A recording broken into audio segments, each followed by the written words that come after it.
UMI Makassar. UMI PTS pertama di luar Pulau Jawa meraih akreditasi unggul dengan nilai A oleh BAN PT. Universitas Muslim Indonesia, lembaga pendidikan dan dakwah, memiliki peran besar dalam menghasilkan sumber daya manusia yang berkualitas, berilmu amaliyah, beramal ilmiah, dan berakhlakul karimah, berdaya saing di era global, dan mengisi lapangan kerja di berbagai sektor, serta berguna bagi nusa bangsa dan agama. UMI didirikan pada tanggal 23 Juni 1954 atas prakarsa para tokoh ulama, para raja, dan pemerintah. Kiprah Universitas Muslim Indonesia UMI Makassar sebagai universitas muslim swasta terbesar di kawasan Indonesia Timur dengan ciri khas keislaman, senantiasa mengedepankan aspek keilmuan dan profesionalisme yang diwarnai dengan perpaduan kecerdasan otak, moral, dan spiritual.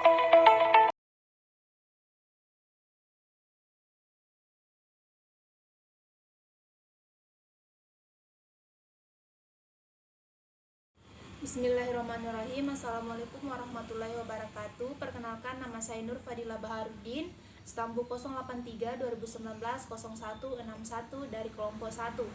Baik, di sini saya akan membacakan hasil kuesioner praktek lapang komunikasi dan perubahan sosial. Yakni saya sendiri pewawancaranya yang saya laksanakan pada tanggal 20 April 2021 bertepatan di Kelurahan Takatidung, Kecamatan Polewali, Kabupaten Polewali Mandar. Adapun identitas responden, nama responden adalah Bahar, umur responden adalah 40 tahun, pendidikan SD, pengalaman berusaha tani selama 22 tahun, pekerjaan sampingan sebagai pekebun, dan jumlah tanggungan keluarganya ada 4 orang. Yang kedua, inovasi yang diadopsi.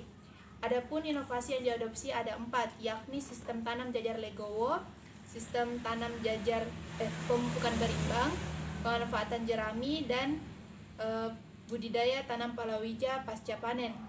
Di antara inovasi tersebut, saya memilih salah satunya, yakni sistem tanam jajar legowo. Kemudian yang ketiga, proses adopsi inovasi.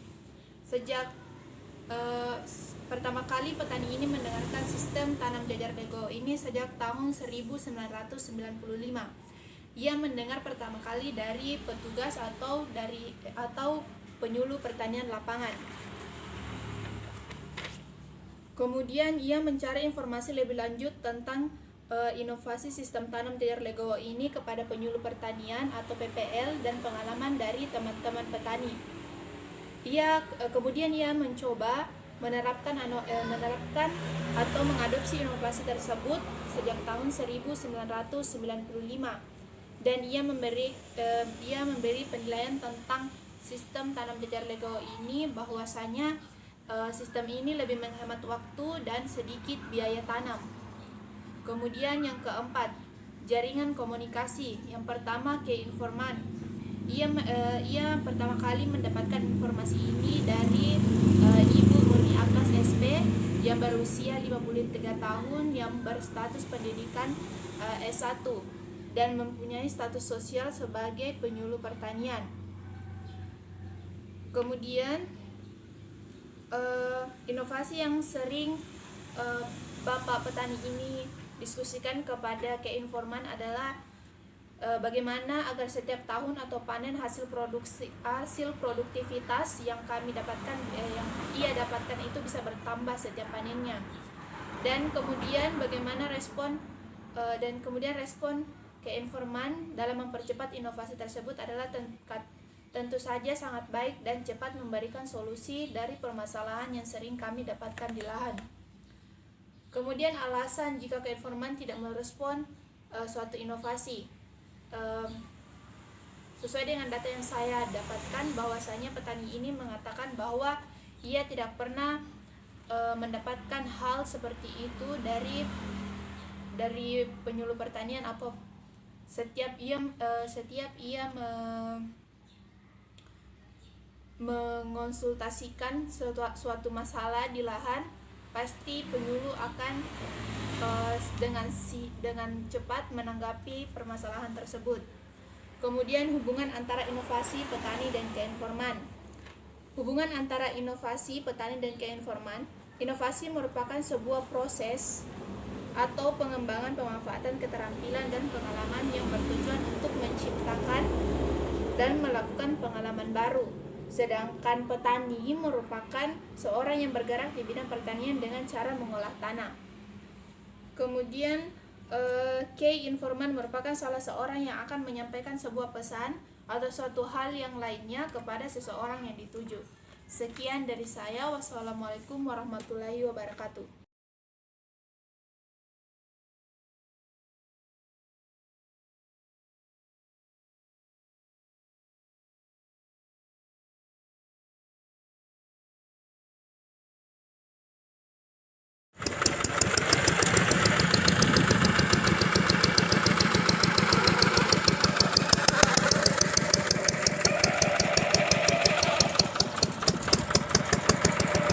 Perkenalkan, nama saya Said Saputra dari Universitas Muslim Indonesia Makassar,